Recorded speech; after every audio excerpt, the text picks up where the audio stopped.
Brad, qu'est-ce qu'on fait aujourd'hui? La même chose que tous les jours, David. Tenter de conquérir le monde.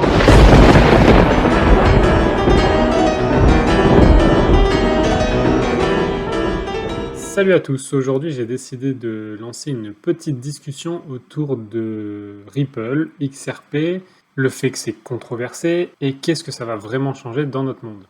Donc devant vos yeux vous avez un vieil article qui expliquait que le Crédit Agricole se lance dans la blockchain et notamment avec le controversé Ripple. Et c'est effectivement un message qu'on retrouve partout. Ripple est controversé, on dit que Ripple est la crypto des banques. Et là, c'est la vidéo où vous pouvez vous lâcher en commentaire, partager ce que vous en pensez, partager vos réflexions.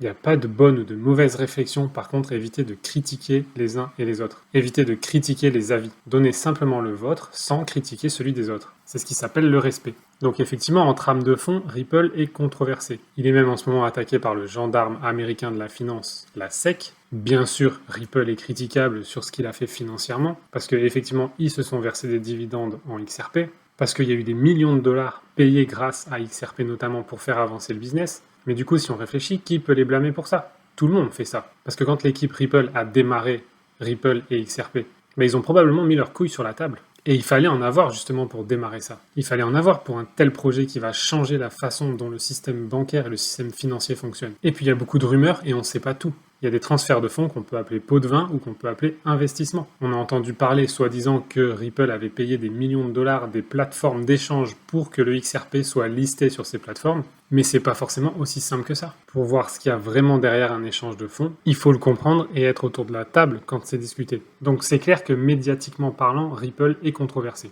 Pourquoi Ethereum ne l'est pas? Ça reste une grande question. Il y a en tout cas un focus des médias pour cibler le Ripple et le XRP comme technologie controversée.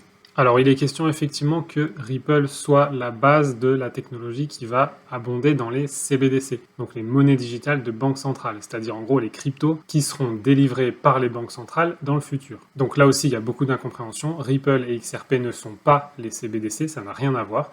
Ripple et XRP fournissent simplement une solution pour que les banques centrales et les banques et les institutions financières puissent échanger de l'argent, de la monnaie, de la valeur, rapidement, à moindre coût, et 7 jours sur 7, 24 heures sur 24. Donc évidemment que nos chères élites qui dirigent en ce moment les banques centrales, tous ces voleurs, évidemment qu'ils veulent leur solution, et qu'ils veulent une solution blockchain, parce que la blockchain a plusieurs avantages. La vitesse, des frais vachement réduits par rapport à ce qu'ils ont aujourd'hui, mais aussi tout ce qui permet de nous traquer. Donc évidemment qu'ils veulent leur solution. Ils vont pouvoir non seulement nous traquer, mais en plus, grâce au smart contract, ils vont pouvoir définir des seuils de dépenses. Ils vont pouvoir définir des règles sur lesquelles on peut ou pas dépenser pour certains secteurs ou applications. Mais tout ça, c'est pas Ripple et c'est pas XRP. C'est les banques centrales avec leur propre monnaie. Et une banque centrale qui délivrera par exemple l'euro numérique, XRP et Ripple n'a rien à voir là-dedans. XRP et Ripple sera là pour transférer par exemple de l'euro numérique vers le dollar numérique, ou d'un compte d'une institution financière à une autre, ou même d'un compte d'un particulier à un autre n'importe où dans le monde. C'est à ça que sert Ripple et XRP, et c'est à ça qu'il est bon. Donc à ce niveau, est-ce que Ripple et XRP favorisent les CBDC? Non. Ripple et XRP favorisent un meilleur transfert dans le monde international à moindre coût et plus rapidement que ce qu'on a aujourd'hui. Parce qu'aujourd'hui, pour faire un virement à l'international, c'est cher et c'est lent. Donc là-dessus, Ripple et XRP amènent une plus-value claire et nette, et une utilité notable. Ce que feront les CBDC, c'est une autre question. C'est comme par exemple quand on lit ce genre de titre. Les crypto-monnaies signent la fin de l'argent liquide. Ça aussi, c'est un raccourci. C'est effectivement ce qu'on voit et qu'on entend partout, mais c'est encore entièrement faux. Là aussi, partagez votre avis sur le sujet. Les crypto-monnaies ne signent en rien la fin de l'argent liquide. Ce qui va signer la fin de l'argent liquide, c'est la décision de nos chefs d'État, de nos gouvernants, de nos élites, peu importe, à nous retirer l'argent liquide pour tout contrôler. Ils pourraient déjà le faire maintenant sans les crypto-monnaies. Les crypto-monnaies, ça amène simplement un moyen plus efficace, plus rapide, moins cher, et un système dans lequel, en plus, on peut se passer des banques. Mais en aucun cas, c'est une raison d'enlever le cash. On pourrait même imaginer d'avoir du cash en crypto. Des pièces, comme on le voit ici sur l'image, des pièces de Bitcoin ou des pièces de XRP, j'en sais rien. Parce que effectivement, la crypto, ça a un avantage énorme pour ce qui est des échanges à l'international quand on n'est pas à proximité de l'autre. Mais dès qu'on est dans des échanges locaux, où on est à proximité, le cash, l'argent liquide, fait tout son sens. Pourquoi nos élites veulent pas le cash? Parce que ça sort de leur contrôle et qu'ils peuvent pas nous traquer. Donc les crypto-monnaies signent la fin de l'argent liquide, c'est n'importe quoi. Ce qui est vrai par contre, c'est que nos élites veulent plus qu'on ait de l'argent liquide pour nous traquer. Donc c'est pas à cause de Ripple et XRP qu'il y aura des CBDC, Et c'est pas à cause des crypto-monnaies que l'argent liquide va disparaître. Alors, est-ce que les CBDC vont nous soviétiser, comme le dit cet article, ou nous chinoiser si on veut? Oui, c'est possible, clairement. Puisque s'ils contrôlent tout et si vous acceptez, si on accepte tous ensemble le fait que les CBDC arrivent et qu'on les utilise parce qu'on se sent obligé de les utiliser, alors que tous ensemble, on ne sera pas obligé. Ce sera un choix collectif. Mais effectivement, si 50%, 60% ou 80% fait le choix d'utiliser les CBDC, eh ben ces 80% font le choix d'être en prison, font le choix d'être traqués et font le choix de mettre tout le monde dans le même panier, puisque ce sera hyper dur d'interagir avec 80% des gens qui veulent les CBDC quand on ne veut pas des CBDC. Moi, personnellement, je ne veux pas des CBDC. Mais s'ils les sortent, je vais tout faire pour ne pas les utiliser. Et Ripple XRP est ma première échappatoire au CBDC, justement. Pourquoi? Parce que c'est rapide, parce que c'est efficace, parce que c'est pas cher, parce qu'avec je peux avoir mon propre compte bancaire, je peux être ma propre banque, je peux échanger de l'argent avec qui je veux, la quantité que je veux, quand je veux, et personne ne me bride en quoi que ce soit. Les CBDC, ce sera tout l'inverse. Vous serez encore plus contrôlé qu'aujourd'hui, vous serez budgétisé, vous serez traqué, mais c'est à vous que revient le choix de l'utiliser ou pas. Donc à ce stade, j'ai envie de vous responsabiliser, et même si ça fait mal à certains, et j'ai envie de vous demander, est-ce que le mal, c'est les CBDC, donc les monnaies digitales de banque centrale, ou est-ce que c'est votre docilité? J'en entends tellement qu'avant même d'investir le moindre euro dans la crypto, la première question qui se pose, c'est combien je vais devoir payer d'impôts? Combien je vais donner à l'État? Je vais me faire racketter 30%, alors que l'État prend aucun risque, c'est moi qui prends tous les risques. Je galère, je fais les hauts, les bas, les boules, les berres. J'ai ma balance qui se prend des claques, qui monte, qui descend. C'est dur pour le moral. L'État, il s'en tape, il va vous prendre 30% sur vos gains. Et si vous perdez, il vous donnera rien. Et c'est ça que vous voulez savoir en premier, avant tout, avant d'investir, c'est combien vous allez leur donner. Ça s'appelle de la docilité. Je vous remets la définition là au cas où vous avez oublié. La docilité, c'est la tendance naturelle à obéir, à céder. C'est un comportement soumis. Donc, si vous ne voulez pas être ça, alors va falloir dire massivement non aux CBDC. Et ça ne veut pas dire les combattre. Ça veut dire les laisser inutilisés. On s'en fout qu'ils les mettent en place. On a de quoi utiliser la crypto différemment. Maintenant, si votre première question avant même de commencer la crypto, c'est combien vous allez payer d'impôts, alors je suis désolé, mais vous êtes docile.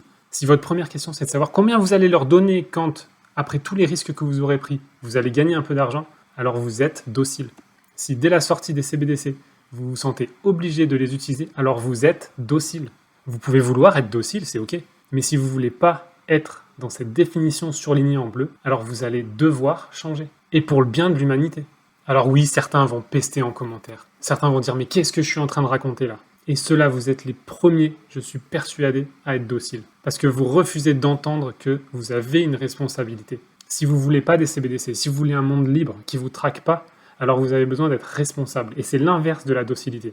Maintenant, si on est ne serait-ce que plus de 50% de gens dociles, alors le monde va être vraiment sombre. Mais on a le choix. On a le choix aujourd'hui. On a le choix de changer ça. On a le choix tous ensemble d'arrêter d'être dociles. On a le choix tous ensemble d'être responsables de notre liberté qui arrive. C'est à vous de choisir. Mais alors si vous êtes docile, s'il vous plaît, ne vous plaignez pas. Ne venez jamais vous plaindre de votre choix. Si vous êtes docile et que demain vous êtes traqué, si vous êtes docile et que demain vous ne pouvez pas faire un crédit ou vous ne pouvez pas acheter une voiture parce que le système vous en empêche, parce que vous avez grillé un feu rouge ou j'en sais rien quoi.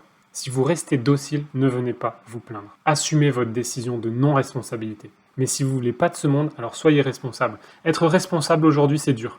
Être responsable aujourd'hui, ça prend des couilles. Parce qu'on a le monde contre nous. Mais c'est ça qui nous libérera. Pour beaucoup, je sais que vous attendez simplement que les CBDC posent leurs règles pour obéir, pour être docile. Mais putain, c'est pas ça la solution. Dans un monde avec la crypto, un monde qui se libère techniquement et technologiquement, la solution, c'est la responsabilité. C'est l'antidocilité. Et ça veut pas dire désobéir, manifester ou foutre le bordel.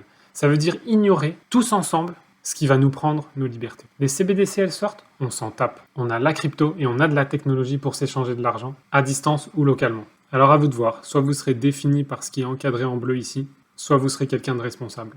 Parce qu'à un moment donné, il va falloir rendre des comptes. Parce que quand vous aurez peut-être vos petits-enfants sur les genoux, dans un certain nombre d'années, et que le système sera tout bridé, que tout le monde sera en prison, et que vos petits-enfants vous demanderont « Grand-père, t'as fait quoi toi pendant cette période ?» Et là vous direz quoi? Vous direz « J'ai été docile, et c'est à cause de moi qu'on en est là. » Ou alors qu'on soit en prison ou libre, vous pourrez leur dire « Moi j'ai choisi d'être responsable. Ça n'a pas été facile, mais j'ai choisi d'être responsable et j'ai tout fait pour que le monde soit libéré. C'est votre choix maintenant. » Et j'en profite dans le sujet pour partager une image qui a été diffusée sur le groupe Telegram, sur mon groupe Telegram, que vous retrouvez en description de la vidéo. C'est donc l'ensemble des pays et les taxes qu'ils appliquent aujourd'hui en crypto-monnaie.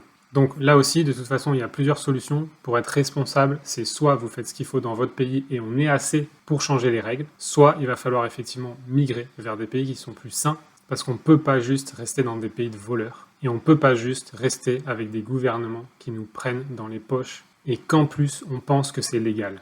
D'ici la prochaine vidéo, je vous dis à très vite et surtout, soyez responsables. Ciao!